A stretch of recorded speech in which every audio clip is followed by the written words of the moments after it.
Марта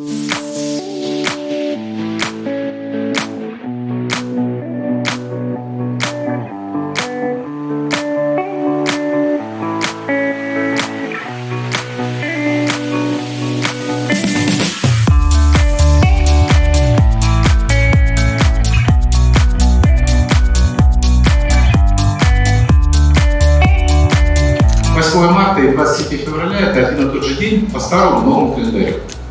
Посчитайте, так оно и есть. Именно поэтому наше руководство колледжа еще 15 лет назад приняло решение праздновать Февромарт 1 марта. Потому что 1 марта еще и Международный день гражданской обороны. Хочется выразить огромную благодарность и низкий поклон всем защитникам Отечества, которые сейчас принимают участие в специальной военной операции. Хочется поблагодарить всех защитников Отечества, которые когда-то отдавали долг и сейчас служат на благо Родины. Также хочется поздравить замечательных наших женщин и девушек с праздником весны 8 марта. Здоровья всем, удачи, успехов, профессиональных побед!